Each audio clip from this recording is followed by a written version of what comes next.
Centuries ago, the land of Dandur became plagued with the curse called the Shadowfell. It began on the eastern coast, consuming the kingdom of Elmore.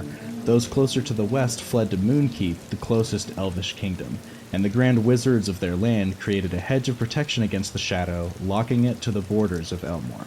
Those left trapped in Elmore succumbed to the curse, turning their skin to ash, and amidst the chaos of this new existence, the Raven Queen stole the hearts of those who remained.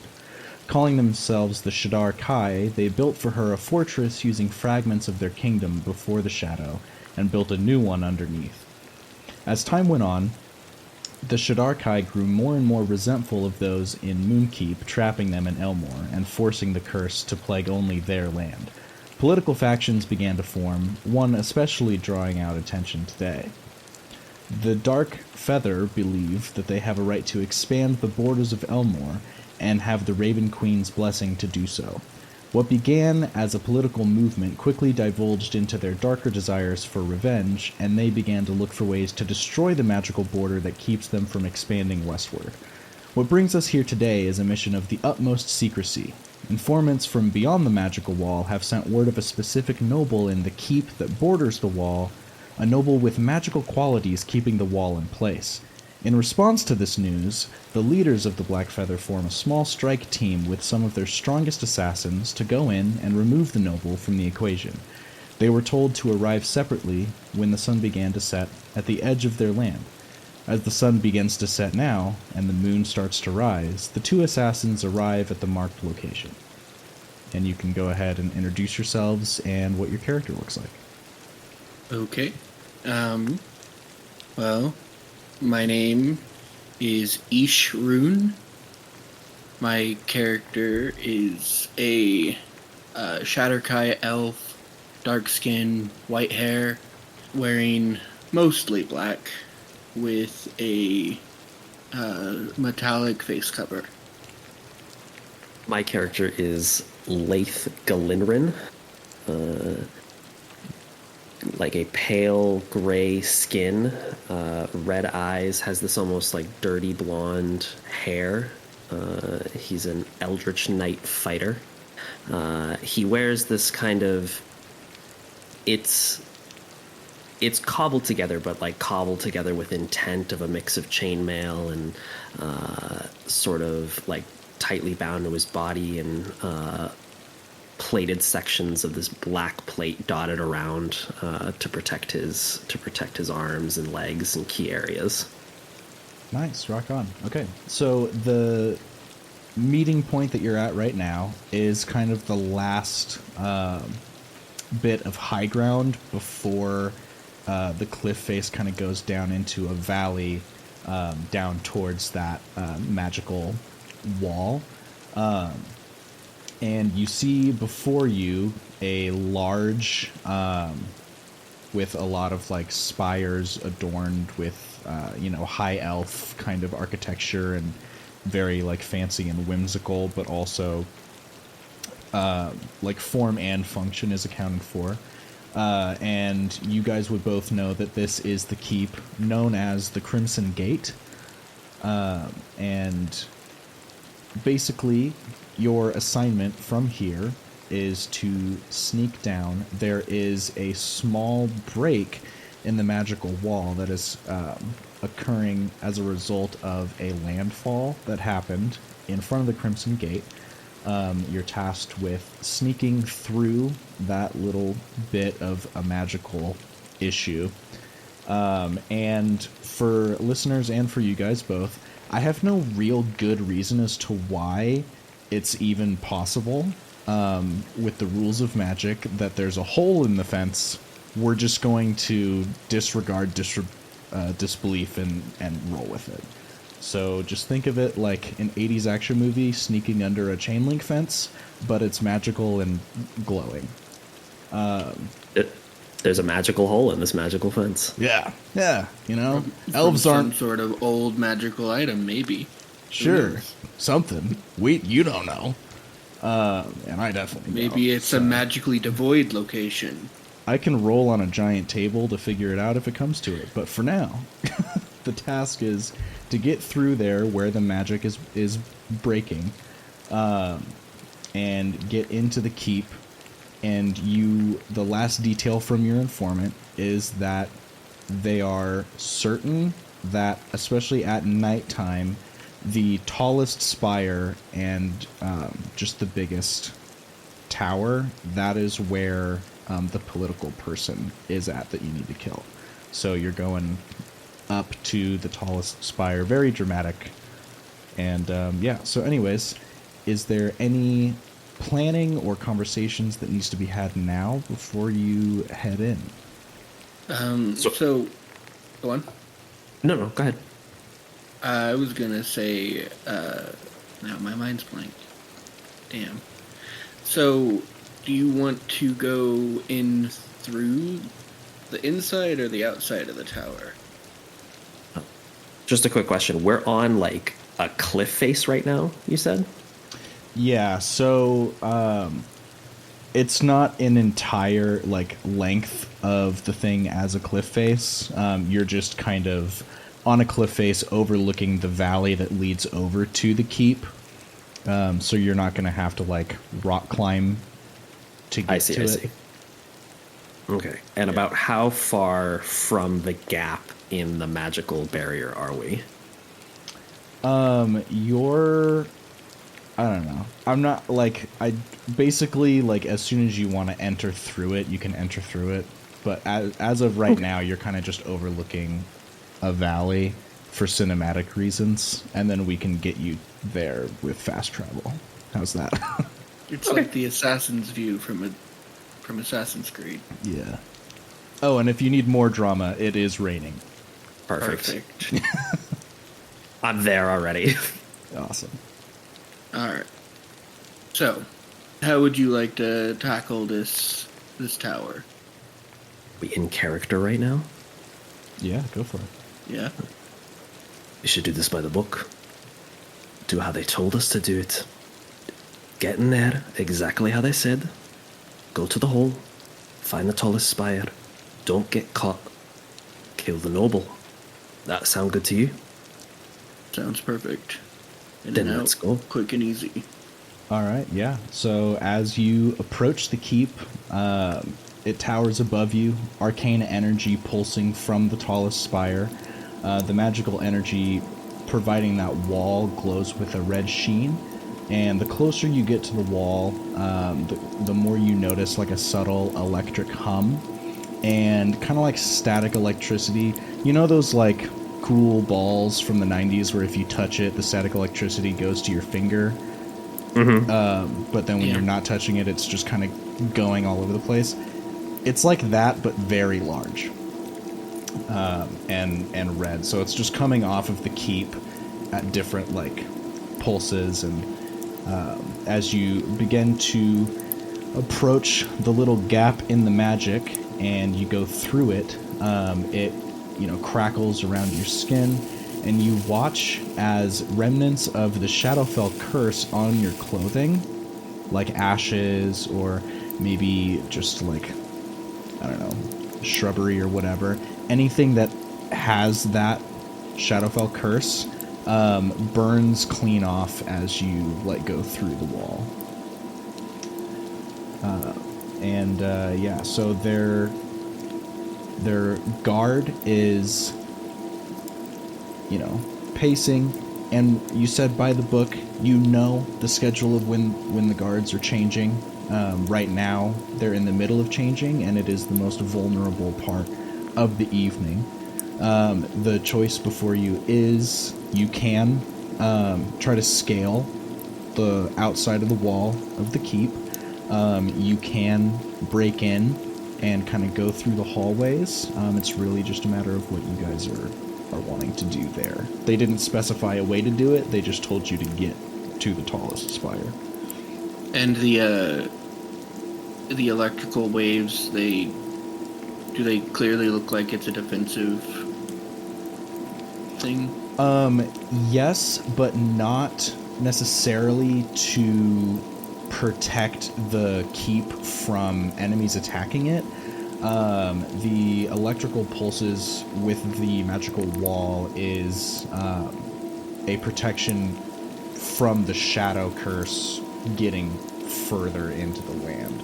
So it's the Got thing it. that's keeping the Shadowfell at It's bay. like cleansing. Yeah. And so the whole point is that you're trying to expand it further. And so the person, the noble that's there, is the key to basically beginning the collapse of the magical wall. I think we The should stay inside- inside. Yeah, I was about to say the inside probably has more struggles. We should stay outside as much as we can. They're going to be watching the walls less, and I don't really want to be tracking the rain through all the holes. No, puddle might be a pretty big tell. Perfect. So yeah, if you How- guys are scaling the wall, go ahead, ask your question. I was going to ask, like, how sheer are these walls? They, like elven architecture is super polished. So the stonework itself is going to be really hard to get a grip on, but because it was built, by the high elves, and they've had about a century since they kind of put all these points up to have the wall in place. The walls of the keep are also adorned with like swoops of golden designs on the outside, and plenty of windows and ledges and like balconies for plants or whatnot. There's plenty of things that you could grab onto. The stone itself is very slippery, but you could feasibly, with decent enough athletics or acrobatics checks, you seem like you could scale your way up at least halfway before there's even a challenge. I'm down for that. Yep, It's good enough I can- footholds. I can get climbing. All right, so if both of you, this will be our first roll to see if the VTT is working. If you both want to see what your acrobatics or athletics check looks like, I'll let you choose whichever one you want. I will be using acrobatics because I am better at that. I will also be using acrobatics because I am better at that. Okay. Also, did we just roll the same thing? You did. Yeah, we did. You know what's so convenient? 13 was the DC for that. So Perfect. yeah, in my brain I was like, this Textbook. is DC 13. Textbook. So like just Yeah, boom, buy the book. bam. You guys know Elvis architecture. So in your Yeah, brain we're you both were already elves, so- figuring out like what part of, the decorative thing on the side you're going to like hop up. So when you get there and you see it, you're like, perfect, that's exactly what I was thinking. And you just make your way up. Occasionally using our daggers to create a foothold, something like that. Yes, so we know that you're able to do it. Please, if both of you could roll stealth to see how sneakily you can get up there. Okay, Eish, yeah, you're definitely one with the shadows. You are hopping from ledge to decorum to balcony plant, and you hear behind you, as Leithe is following you, you just hear his foot just nudge one of the plants a little too far, and the vase kind of just starts falling down against the wall. Lucky enough, there is not a guard directly below you, but that did make some noises on its way down, feasibly enough to alert someone nearby if there is someone nearby. But we'll worry about that later. You're about halfway up the keep. The main foundation of it is a lot wider. You're getting to the point where it's just 3 large spires now. Obviously, the big one, the center one, is where you're aiming for. So as you make your way to the base of that, there's a little bit less to grab onto. in terms of the decorations that they put on the towers themselves versus, you know, like the base of the keep and windowsills and all that stuff. So if there's any alter to the plan at all, basically above the table, it's a higher DC to get up the tower is the situation. So So our choice is either continue climbing or go inside and Correct. start working our way to the inside. yes. It might be prudent to take the stairs from here. I think you're right. We're far enough away now. Be less traffic here. Hopefully. Perfect, yeah. So you see kind of at the base of the tower from where you're at, like in a large wooden door with a lock in the center. There are no windows. Knowing that you guys made some noise and guards might be alert just to be alert, the stakes are kind of a little bit higher right now. But the situation is, there's the door. You see a lock. You don't know if it's locked, but you can check it if you desire. Alright, I guess I'll check the door first. It is locked. Alright. I don't know why I did that, but yeah. I mean, it is high up. It might make sense not to lock that door. I'm kind of just, I'm talking to hear myself talk at this point. That's fine. I mean, I do have lockpick, so I could attempt that. Definitely, yeah, go for it. Sleight of hand, right? Yep. Yeah, that's perfect. You know these locks like the back of your hand. You know, being it Elvish architecture, you know the way that they build these. So it's really just slip in a flick of the wrist, and you push it open. There are no guards to be seen at the moment. You see stairs going down. There's a little bit of a landing where you're at right now that has a few pikes, some longbows, and some arrows. Like, it's just a station for them to grab stuff inside and then be on that roof in case anything happens. You notice it's very clean, like there's not cobwebs, but you also know these have not been used in a long time. Like, they haven't been attacked like they thought potentially they would have been. And on the other side of that landing, you see stairs going up the tower as well. So We shouldn't touch anything. We should just go. Just get up as fast as we can. In and out. Yep. yeah, okay. So as you guys kind of close that door behind you and start making your way up, I'll have you do another stealth check, each of you, and I'll just count it for the door and for making your way up as well. Oh no. Damn, you guys just swapped places. Yep. I know, we're going back and forth right now. Yeah. Looks like Leithe is really good at sneaking around inside. Inside. I Doesn't trained make the outside. same mistake twice. I trained outside most of my training. Yeah, I'm an outside sneak, mostly. Cool, so with a 22, Leithe, you're going to take the lead, and I'll say even with that, you kind of like shook the water off of your boots and your cloak as you were going inside, so you're not really leaving any puddles behind you, and you're making your way up that staircase. Eish with a 10. Probably hit a slick spot and made a You noise. definitely made a noise. Yep. And I'm going to say that you do kind of hear some guards a little bit alerted from below you.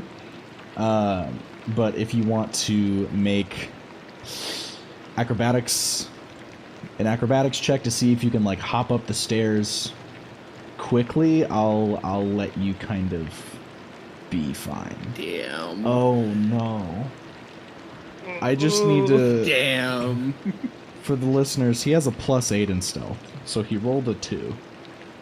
I rolled a 2 And on then stealth. in and acrobatics, then he rolled a 3 acrobatics.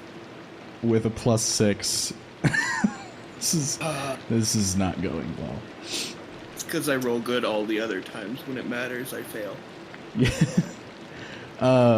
Yeah, so with the flub, with the stealth, you try to like rush a little bit to keep up with Leithe, and you just trip over a stair, not like falling, but just enough for guards to be like, oh yeah, no, they're definitely running up the staircase.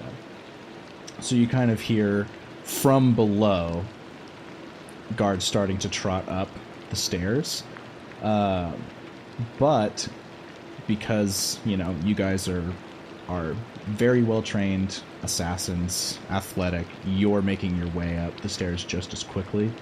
I'll go ahead and get us to the map. So as you approach the top, there isn't a door. It is, very small on screen, but it's about a 2.5 person wide spiral staircase, with one of those large arches that comes to a point, adorned, tall pointed gold, it's elvish, you know what I'm trying to say. It's those like really cool doorways, and you just see, like, even now that you're inside, you're in the hallway and you're seeing how, like, the grunts, the military people assigned to live at a keep, even they have a very cush, very well maintained lifestyle compared to what you guys are used to with the shadow curse and all that stuff. Golden and silver accents are everywhere. On the walls, there's like huge paintings of the heroes that are from their culture, and the wealth that the Moonkeep kingdom has gathered while condemning your home is just what comes to mind as you're making your way through here. And as you get to this room, you do start to hear, like, water of the fountain, some short discussions, but basically kind of a quiet room. And as you approach, I'm going to go ahead and say that I'm going to just delete the stairs, that you guys are coming in right where you're at, like here. And with how good Leith's stealth check was, they have not noticed you as you kind of approach the doorway. And Eish, as long as you stay behind him, you're kind of under protection of that as well. So you can kind of scout things out if you need to, but I'll kind of let you take in the space and then figure out what you want to do. Okay, so we see this fountain in front of us. And how much of a view of the room are we able to see pretty much the whole room as we walk in, besides the fountain in front of us? Yeah, so the fountain is, it's not like a super tall fountain. It seems to kind of be there as a very fancy way for them to drink water. So it's probably about chest height, so you can see over it. These things in the corners, the statues, they're basically just like statues of elvish warriors. This stone tablet thing with the purple runic, like tablecloth that's over it, a couple of light sources on the ends, conceivably looks like it's used for a magic ritual every day. And that they just do the magic ritual, clean it up, and replace the tablecloth. And these statues have the energy that is like attached to the magical wall outside, pulsing off of them. So like the ritual is connected to these statues that have the energy kind of going out of large, again with the pointed arch windows. And that's where like the electrical pulses are coming from outside. So it's basically like the edge of the map is like where a very small balcony starts, but that's like the end of the tower. Okay. Does this seem like where we're supposed to be? Yes. This is Do we basically see who the we're center of supposed to the go magic. for? Right now, the only things that you see are the scouts, the Bastion Knight, which the icon is a human, but that is an elf. And then in this bed, I couldn't find a token for it, but in this bed is a sleeping child. How young? About 6. You would also notice that it looks like a half-elf to you. Now these knights and scouts in the beds, They are meditating. are they? They are meditating. Yeah. Okay, so Elves don't elf sleep. sleeping. Yeah, elf sleeping. Yep. I think Leithe, because and he sees what has to be done. He's going to, like, he sees the target. He's going to just like elbow Eish and point over to the bed, and he'll take out a bow and start knocking an arrow At which one? at the bed with the child in it. Okay. Just wanted to clarify, because the knight also looks very fancy in the token, so I just wanted to make sure we were all on the same page that the noble is a child. Okay. Yeah, because I believe with the information that Leith has, he realizes that that's most likely the target. Mm-hmm. So, yeah, in this moment, you see him knocking that arrow for the child, Eish. Mm-hmm. In this moment, what's running through your mind? I'm going to draw my dagger and cut the bowstring. Oh, okay. I'm not killing a child. What are you doing? It's right there. The mission is right there. It's So a that fucking child. matters. Doesn't matter. It's the mission. So that fucking matters. It's not all that matters. If we go back without doing this, we're fucked. I'm not killing a child. What the fuck are we gonna do? Just leave. There's a lot of people out there. I don't know. Doesn't feel right. At this point, Leith is going to start, since I think at this point he realizes that this isn't going to get done in a diplomatic sense, he's going to start charging a magic missile spell and getting ready to throw it at the child. Okay. Eish, you see him. 10, 15, 20, 25. I'm going to step into the shadows with my Blessing of the Raven Queen and appear right next to the bed with the kid and completely blocking line of sight with my body.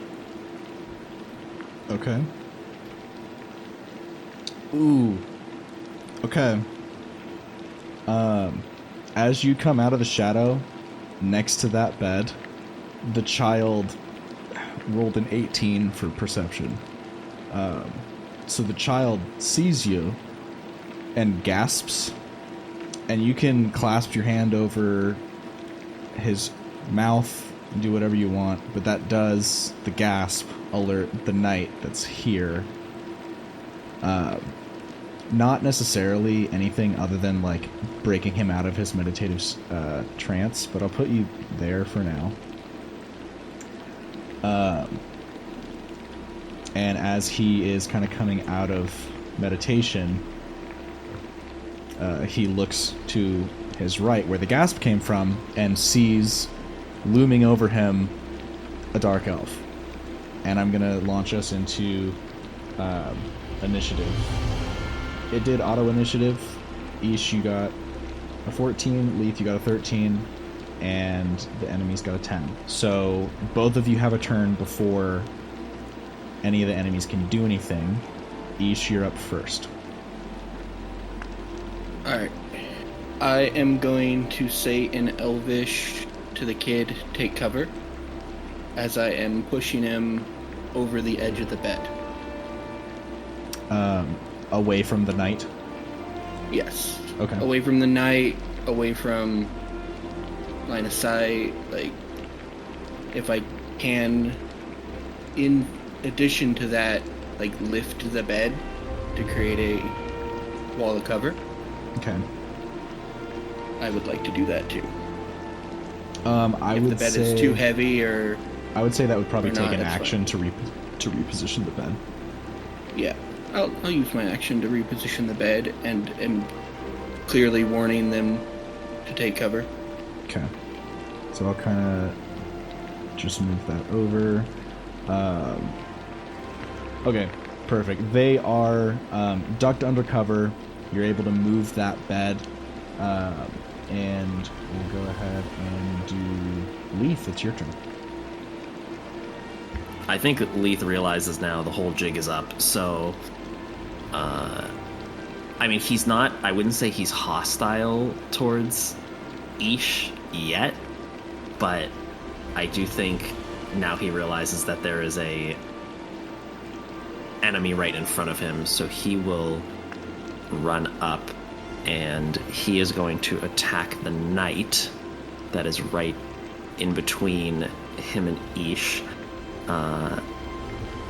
I am going to use on him my Vengeful Blade cantrip. Okay. You brandish the weapon used in the spell's casting and make a melee attack with it against one creature within 5 feet of you. On a hit, the target suffers the weapon's normal attack damage and then radiates a dark aura until the start of my next turn. If the target makes an attack or casts a spell before then, they take 1d8 necrotic damage. Is there a specific... for the dark aura, is there a range on that? It says... it just says they radiate a dark aura of energy until the start of my next turn. So I would assume probably just like within the 5 feet area around them. Okay, I gotcha. Yeah, I think it's just flavorful. Yeah, that makes sense. All right, so I will attack with my rapier for that against him. Okay. That's not very good. That's a 7. That does not hit. Yeah, I figured that. Yeah, in, your mind, the plan's completely out the window. You rush over there to try to get a quick stab in really fast. And he, at the same time, is, sitting up to grab his longsword. And so just as both of you are moving, you stab, and it ends up just going right into the bed behind him as he sits up. It is conveniently his turn as well. So unless there's anything else that you have, I'll go ahead with him. Nope, that's good. Okay. So yeah, he has his longsword is kind of on the ground, leaning against the bed next to him. And I'm just going to do Baldur's Gate rules here and say that he's spending his action waking up, trying to get equipped, and isn't able to actually swing or do anything with that. But he will use his bonus action to yell out and alert the other 2 meditating elves from across the room, who will wake up at that, but will not be able to do anything until their next turn. So that does bring us back to Eish. Okay. I am just gonna draw my rapier and just stand in front of the bed in a defensive stance, preparing for if I get attacked or if Okay. I need to flee. I would say in this moment, you are absolutely certain at least 3 of these elves are going to attack you. So do you want to, like, ready your action? Yeah. Okay. Perfect. Okay. Yeah, I'm just gonna ready an action to stab whoever tries to stab me first. Okay. Sounds good. Leith, you're up.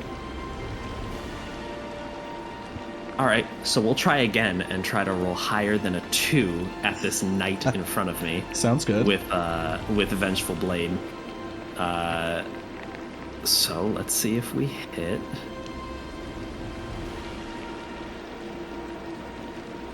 Okay, that's a 6, so an 11. Good God. That also doesn't hit, unfortunately. And, you know, flavorful text just being still in this kind of weird transitional period. He is moving from where he was sitting to now being, like, standing above the bed. So your first stab into the bed as he sits up, and as he stands, you kind of, like, parry and swing it around and go right into where he was sitting. Frustration building a little bit into you, but also some determination. And like, I'm gonna make the DC so small if you miss. Oh, I'm determined. Like, I'm so determined. I'm shadowboxing right now. Yeah. But in dodging that as well, he will take a swing at you with his longsword.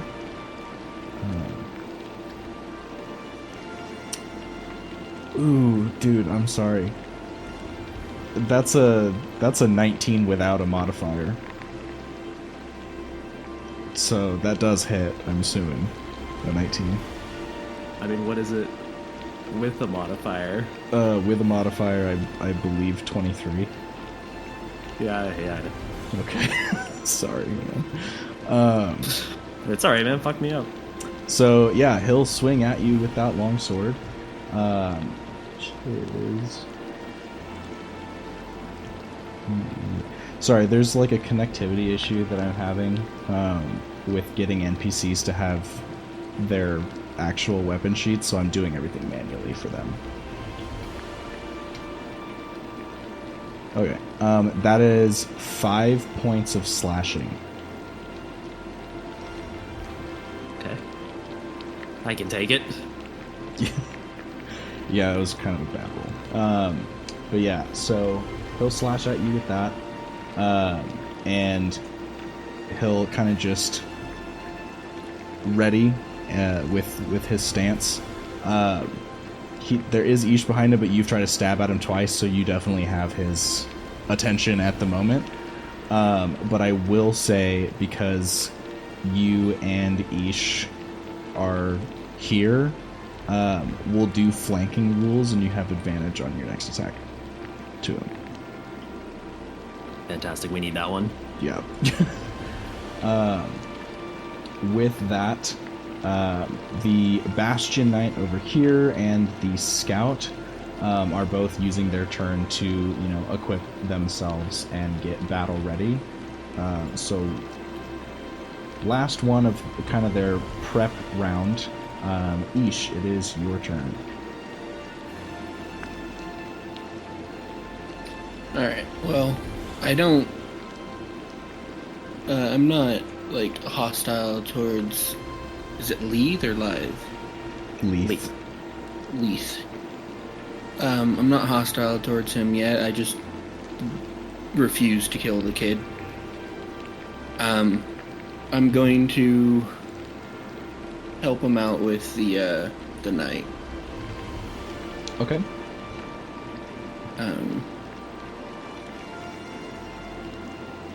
Put a rapier in his back, potentially. Okay, and I'll say that can be rolled with advantage too, due to the flanking rule. Okay, how do you... Ah, there it is. Yeah. A 22 to hit does... That will hit. Okay. Alright. So, go ahead and roll for damage on that. So, plus sneak attack. Okay, 15. That's great. All right. Is that all for your turn? Yep, I'm still keeping between Leithe and the kid. Perfect. Okay. Leith, you're up. All right. Surely, we got him now. You have bound to. There's no way we can't. Advantage and everything. I actually don't know how you roll with advantage. You right click it, roll with advantage. Okay. There we go.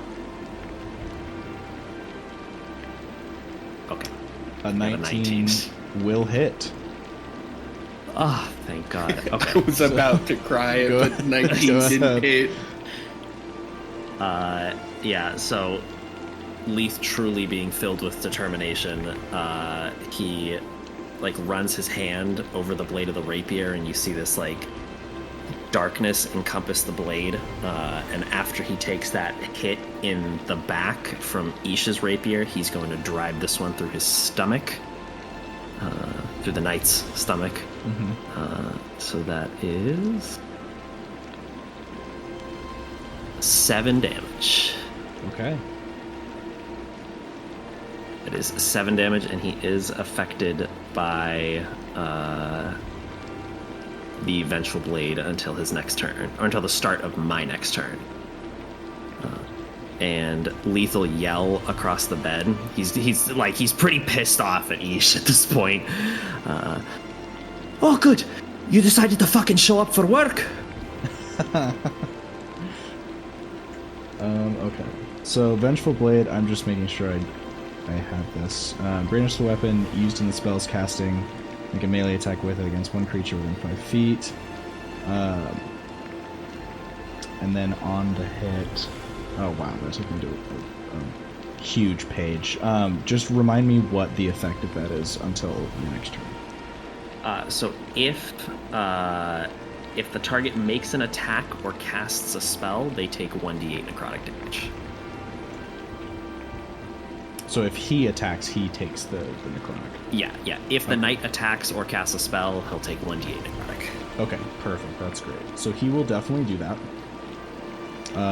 Towards you, Leith. Does an 18 hit? A 18 would hit, but Leith is going to cast Shield Okay. to raise his AC to 20 until his next turn. And that's used as a reaction? Yes. That's yes. great. I should An use impenetrable that. barrier of magical force protects you until the start of your next turn. You have a +5 bonus to AC, including against the triggering attack. Okay. And you take no damage from magic missile. Okay, perfect. So he swings at you, and you kind of just like raise your hand up, and like that magical shield just causes his sword to deflect. And I'll say that necrotic damage still applies because he like made contact with your magical shield still. So he'll take. Oh damn, 7. You said a D8, right? Yeah, it's a D8 necrotic damage. Okay, so he'll take 7 damage from not even hitting you. Okay, so the Solar Bastion Knight, which for listeners, if you know what that is, this is a heavily modded version, so don't think anything of it.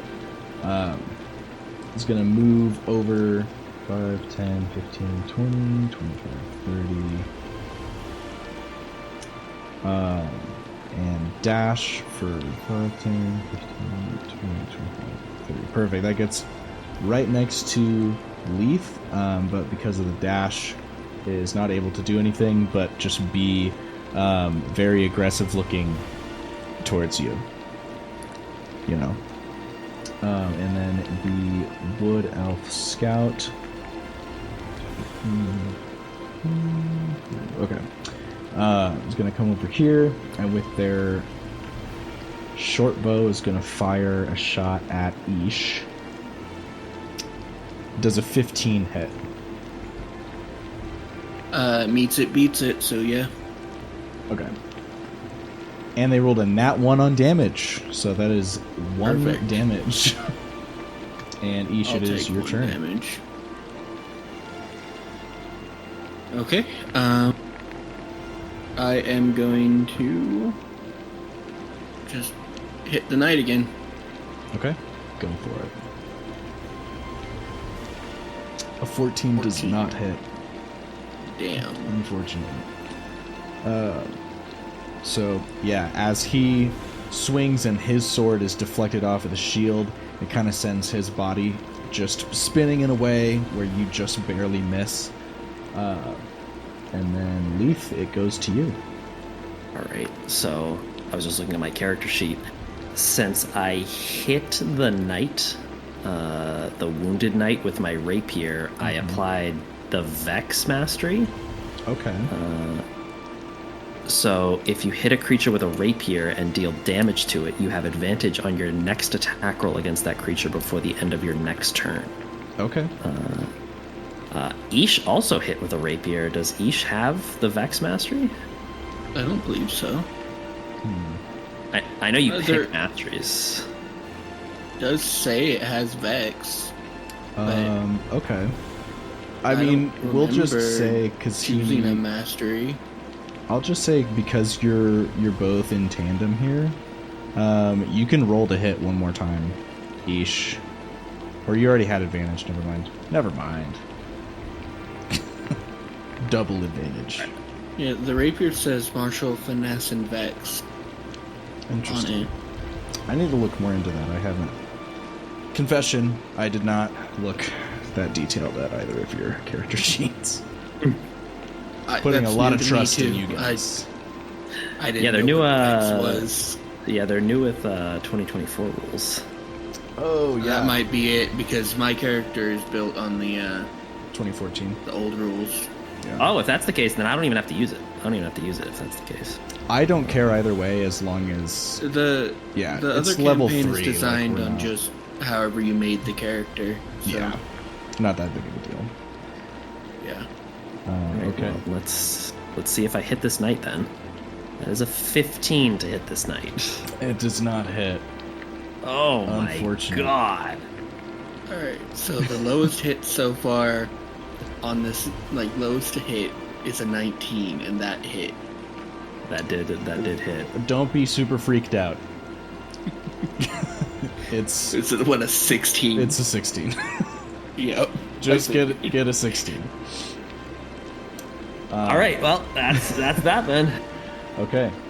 So he will go ahead and, because it deflected off of your shield, he's going to be like pissy and then turn and swing towards Eish. And rolls a nat 1. So Bro I'll can't just- catch a break. No, this guy is None of us can. not having a good time. Sword deflects off of your shield. He turns to swing at Eish, but just shaken in the way that he's holding the sword. He does actually manage to just drop the sword during the swing. So Eish, his longsword actually kind of flies past you and is now behind you, like where the bed and the child are. And he doesn't have a weapon at this point. You'll hear him curse in Elvish, and then we'll go over to the Bastion Knight's turn, who is going to swing down at Leithe with a great axe and rolls a natural 4. So with the bonus, still for sure does not hit. So, I don't know if elves are groggy when they get out of meditation, but let's just say, for the sake of how shitty these rolls are, Potentially. they're just waking up, man. They're all hungover. Yeah. So the great axe slams down next to you, and the wood elf scout fires another arrow over at Eish. Oh my god. I was about to say, he's the only one that's hit so far. And rolled a 2. Anyways, Eish, it's your turn. Alright, continue on with this knight, who's unarmed now. Yep. I have no qualm with killing the combatants. I will say, 17. okay, yeah. Go ahead and roll for damage. The knight before your damage is looking less than great, I would say. 10. And Plus sneak sneak attack. attack. 14. Damn. All and right. then I'm going to activate the Whales from the Grave Okay. ability I have. And hit the Solar Bastion Knight with a D6 necrotic. What You whales can from target the a grave? second creature. Immediately after dealing your sneak attack damage to a creature on your turn, you can target a second creature that you can see within 30 feet of the first. It takes 1d6 necrotic damage. Damn. Okay. Yeah. Go ahead and roll that. 3. Okay. As you hear an ethereal cry through the room. And as that kind of echoes, Leith, it is your turn. So the knight's still standing. Yes. Barely. What a Reluctantly, I assume. what a He's beast. yeah, he's not doing great. Okay, well, I will take hopefully one final swing at him. I will charge up my Vengeful Blade once again.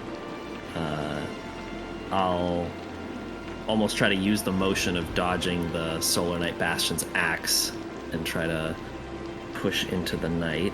Okay. That's a natural 1. Ooh. Oh no. So I'll give you an option. With the nat 1, do you want your sword to get lodged into the bed, and you have to yank it out the next turn? Or would you like him to parry and attack at you? I feel like because I'm an Eldritch Knight, I can't be disarmed. That's a feature I have. I have War Bond. Once bonded, you can't be disarmed from your weapon. Oh, damn. So I guess I'm taking the parry. Okay.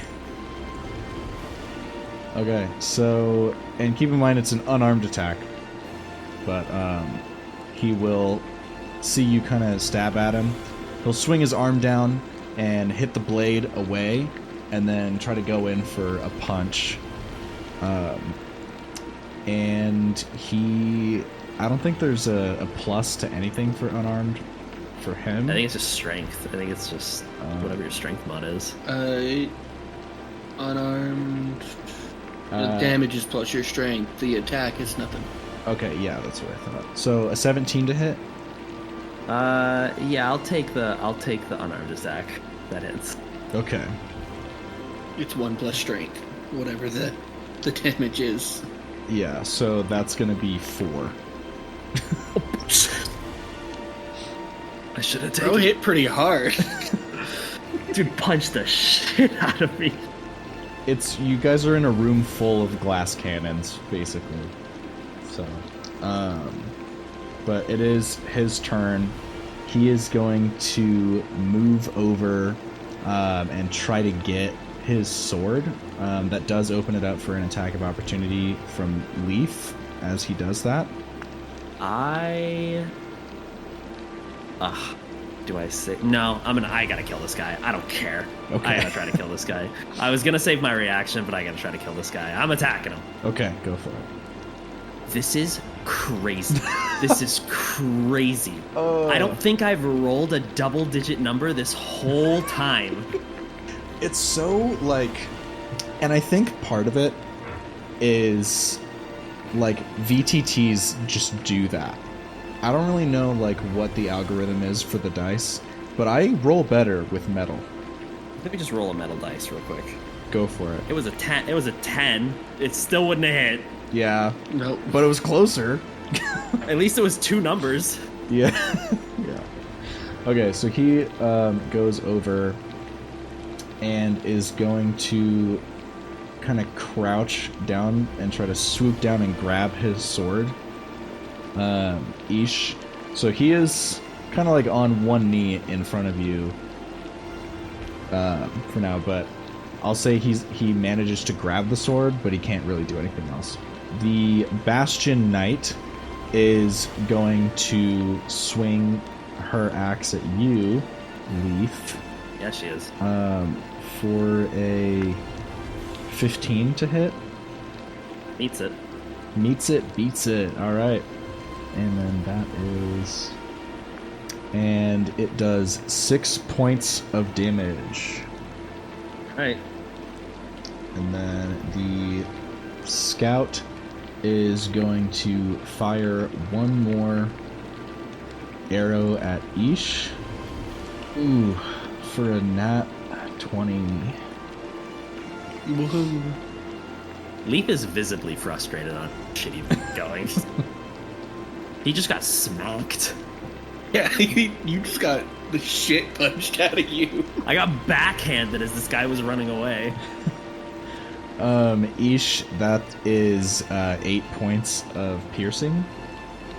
Ow. It is your turn. You have a knight on one knee in front of you, but not in a super romantic way. He's not proposing? I know, dude. Trouble in paradise. Does he have the sword in his hand yet? Like, is it off the ground, or? He does have it, yeah. Okay, because I was gonna, if it was still on the ground, I was just gonna put my foot over the, like, onto the blade to hold it down. But instead, I guess I don't have the advantage anymore. Mm-hmm. But I will, I guess, stab him in the face. Okay. And I'll say, honestly, because he's basically prone in front of you, you could probably still have advantage on it. Because he's on the ground. 17. Damn. Alright, roll for damage. We're so back. Okay. Describe how you kill the knight. Because you already did. Alright, well, I guess while he's kneeled down, I'm gonna bring my rapier, like, under his chin and just swirl it around his neck. Yeah, as you kind of twirl the blade around his head, slicing at his neck, he drops the longsword again, and his lifeless eyes, as he lands, are just staring at the ceiling, and the red border is just him being dead. So, Alright. Then I will close the distance with the scout. okay, go for it. Perfect. Anything else for that turn for you? Yeah, I'll use another Wails from the Grave from my sneak attack. Okay. On the scout. Okay, go for it. For a max damage Maxed hit. it. All right, dude. Cool. As his knight friend's scream comes out from the ghostly beyond. Yeah, you just dash over to him, and having just taken down his partner, you dash over, and the Wail of the Grave just kind of follows behind you, but as you stop there, it kind of comes from around your head and just hits him right in the face. And I don't know if there's a visual component to Wails of the Grave. I'm just in my brain pretending it's like a really small purple ghost. So It could be a purple ghost. so bam, right in the face. Could take on the form of a raven. Oh, even better. A raven. A magical smoky purple black smoke raven smacks him directly in the nose. As we go to Leithe's turn. Leithe is shifting its focus to the Solar Bastion, since he sees Eish probably has the scout handled, so Leithe is going to charge up his useless Vengeful Blade and Got take this. a swing with his rapier at the Bastion Knight. Okay. So that same dark energy covers around the blade. I don't even know. I don't even know. Oh my god. Do you want to try with a real dice? No, it's okay. I'll take it. It's Okay. fine. The dice truly tell a story. They do. They're telling a story of your defeat today. They really are. Dude, Leithe is rattled. You're just I would even say it makes a lot of sense for you with like the rage that you might have for Eish right now in like not fulfilling the mission that was supposed to be super easy and quick. You're now fighting like a huge knight that you did not even plan to fight. You were just going in for a quick kill. And so with that, being flustered, causing some complications. Yeah, it's like he honestly can't even fully focus on the opponent in front of him with how bad this has gone, like this quickly. Yeah. It makes And sense. when I kill it. The Solar Bastion Knight is going to swing the Great Axe at you, Leithe, again. Could I use my second wind for my bonus action? Oh, yes, absolutely you can do that. So that is 1d10 plus 3 healing. Okay. Wow. You rolled pretty good on that. That was almost max. And that That's gets you pretty to- good. I'm almost back up to full HP. Yeah, that's amazing. Perfect. Okay. Alright, whack me now. Okay. I'm going to swing. Ooh, yeah, 10 to hit. A 10 to hit? Yeah, that'll miss. That's what I thought. Seeing you like heal yourself as like that pure I guess blue like magic kind of comes up from your second wind. It's just distracting enough for a great axe swing to be missing you. The scout is going to pull out a dagger and stab at Eish as you have run up right into his face. Nat 2 does not hit, so he's disoriented from getting hit in the face with a ghost raven. And we'll go back to the top of the turn order with Eish. Yep. Rapier to the neck. Damn, dirty 20 With does a dirty hit. 20 Yeah, for sure. for 11 damage. Nice. Okay, so that also kills the scout. So you can go ahead and describe how you want Yep. him to have died. Just clean, quick slit straight across his neck. Perfect. Yeah, and in the last like 12 seconds or so, you killed his friend. He got hit in the face with the raven.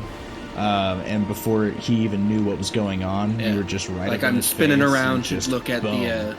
the solar bastion as I'm swinging my weapon and just split him across the neck.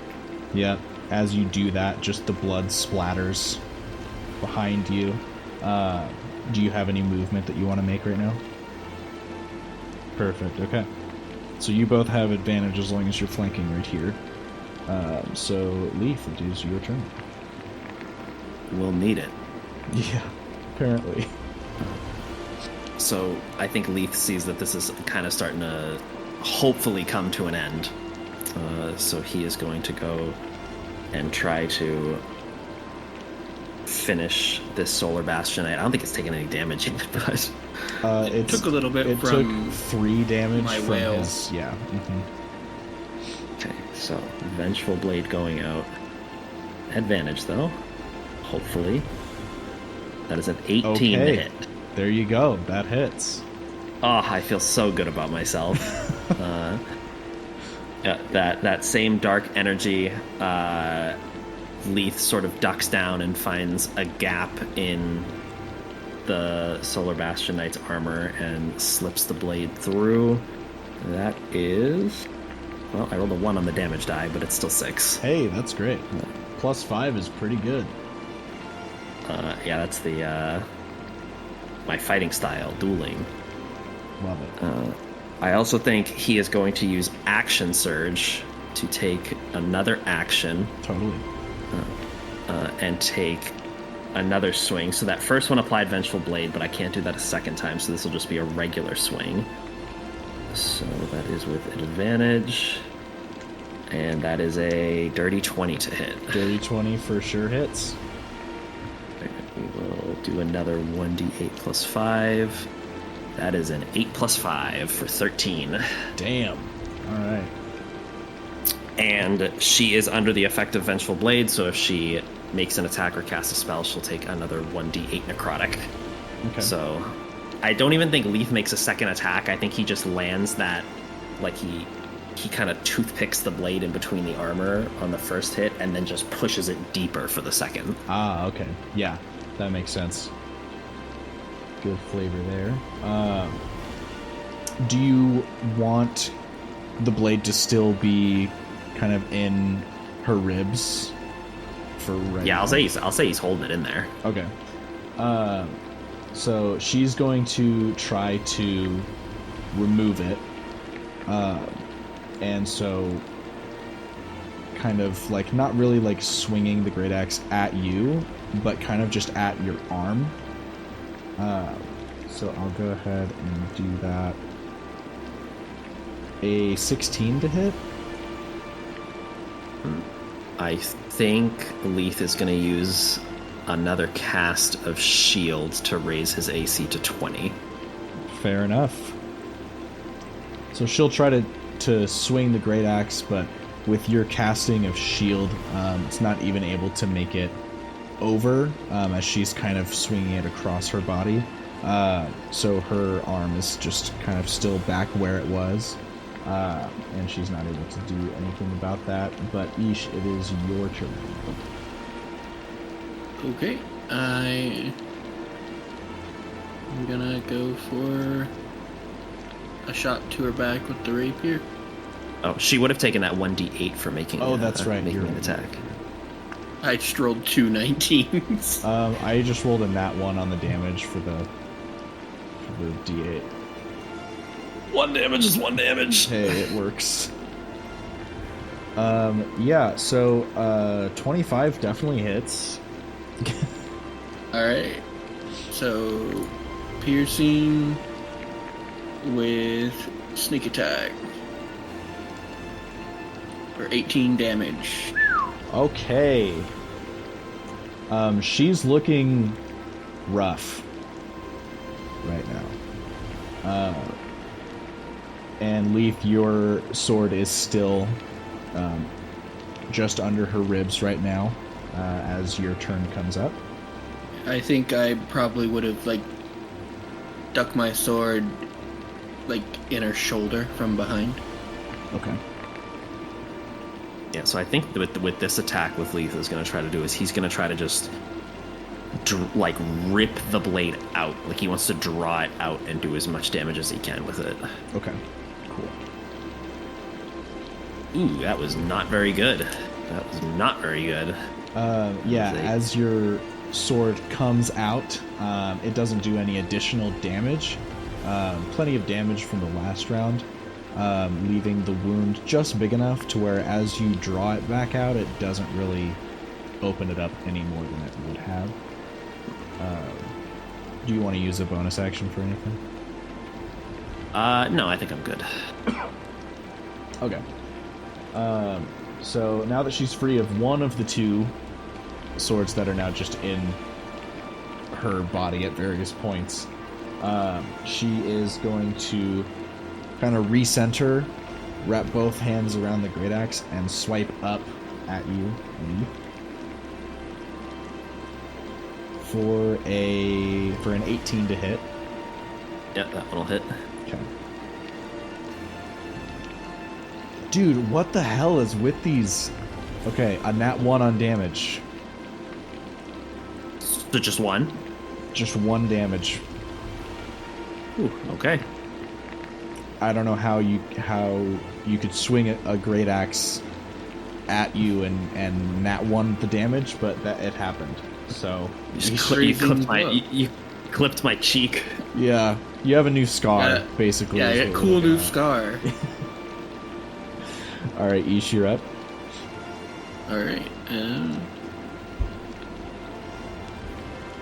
just gonna try to rip my sword up through like the shoulder out. Okay, What's a 24? that'll do it. For 15 damage. All right. Yeah, it looks like she's barely hanging on by a thread here as it becomes Leith's turn. He's putting that same dark purple black energy over the blade. He's going to stab her right through the eye. Or he's going to try. All right, go for it. 19. That hits for sure. Right, that will be 7 damage. Okay. That's enough to do it. Go ahead and describe how the death happens. Yeah, so I think that last great axe swing, he got that cut right up the side of his face, and then Eish drilled hard into her with his blade from behind, and I think he just uses the momentum of pushing himself back forward and just puts the rapier right through her eye to the back of her head. Love it. Does it still have that dark energy on the blade? Yeah, the whole way as it goes through. So as you like push it through her eye, you kind of see the dark energy start to like affect the skin around the eye as it darkens, kind of leaving a little bit of what kind of looks like a burn almost, but like black, like a charcoal texture. And she will lose the grip on the great axe as she collapses to the ground. And I'll go ahead and take us out of initiative order for now. But you can hear echoes of footsteps coming up from the stairs, from the alerted guards from earlier, kind of casing the building and making their way up the tower. But for right now, you're not in initiative. Are we done with this? Can we kill it and go? I've already told you once, I'm not killing a kid. As So what are we gonna do? step around between. Looks like we failed the mission. The mission is right there. Didn't fail yet. And we're about to have to go through this all over again. ×5 when the rest of them get up here. Yeah. You're gonna die for this. Well, I won't die. Are you? I think Leith is going to realize the situation that this is, and okay, is there an escape from this room, like a window I could jump out of or something? Yeah, so there's the windows that the electric pulses are coming off of the statues. Really large, no glass windows that you could jump out of. There's a balcony on the outside of this whole thing. So kind of through those floor-to-ceiling windows, you could run out onto the balcony and go down the building.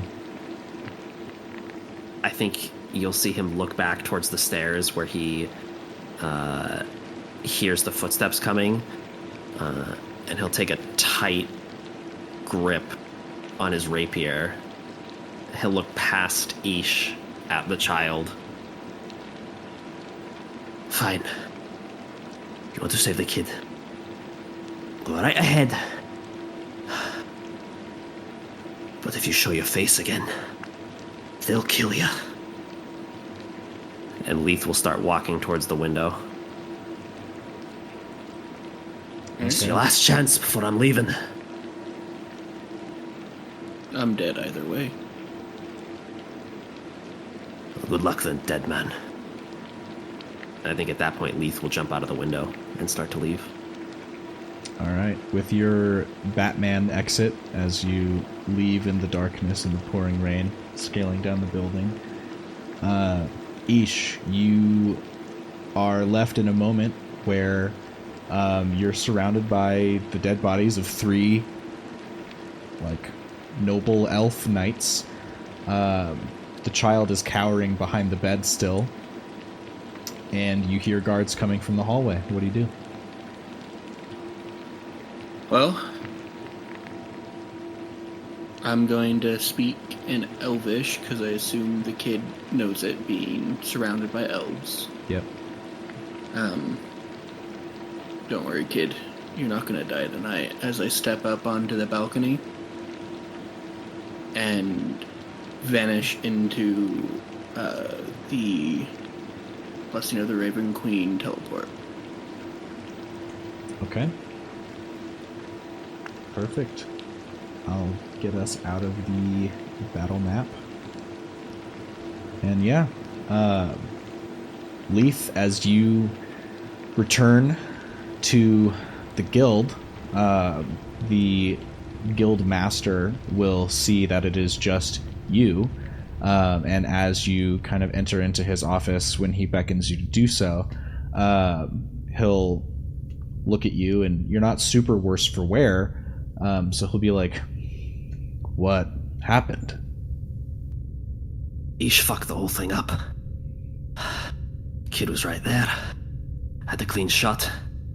Got in my way at every opportunity. Did you kill him? If I tried to kill him, it would have been Eish and 10 fucking guards between me and him. You want to put this on someone, puts it on Eish.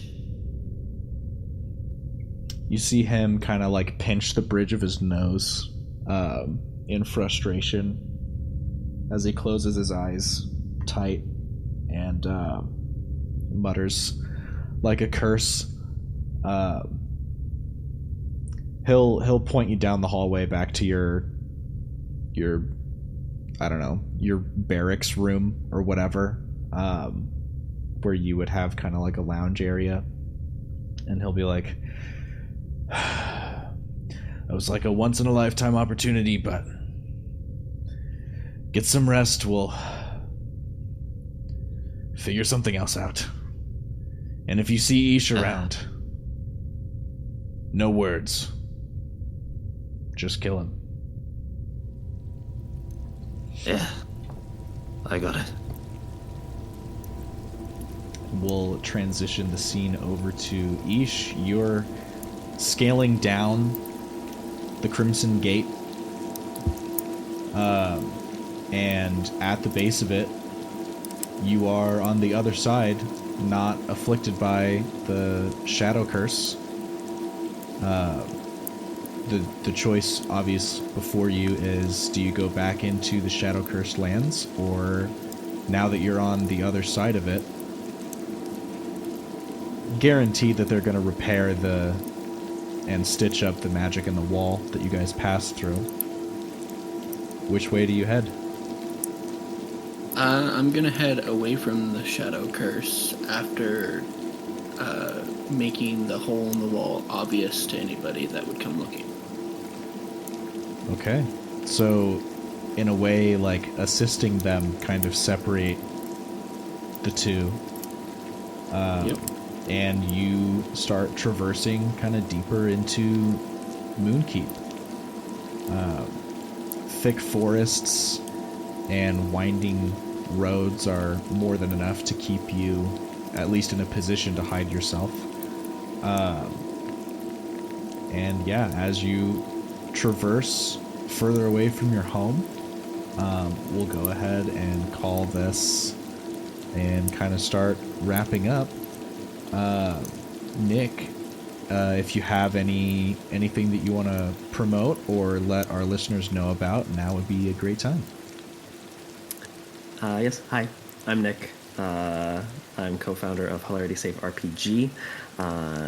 We are a tabletop games company that does a ton of collaborations with other creators in the tabletop scene. Some super cool stuff that we're doing right now. We are soon to release the finale of our mainstay show, Minds Never Matter. That's coming out pretty soon. Check out all of Anna's amazing stuff that she's producing, Dastardly Dungeoneers, Hellfired Heroes, everything over there.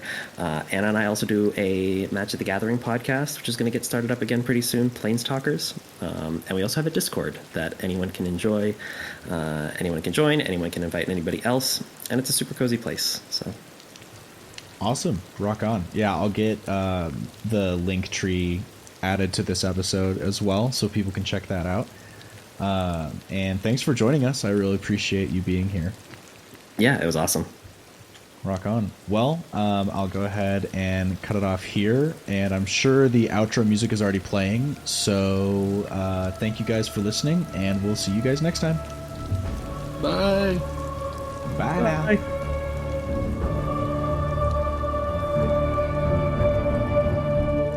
Days Before is a series of one-shots exploring the past of the cast. The Dark Order was run and edited by Preston Smith, with music by Bonnie Grace. Full cast details can be found in the show's Discord server. Find us on Instagram and YouTube at Days Before Pod. We'll see you next time.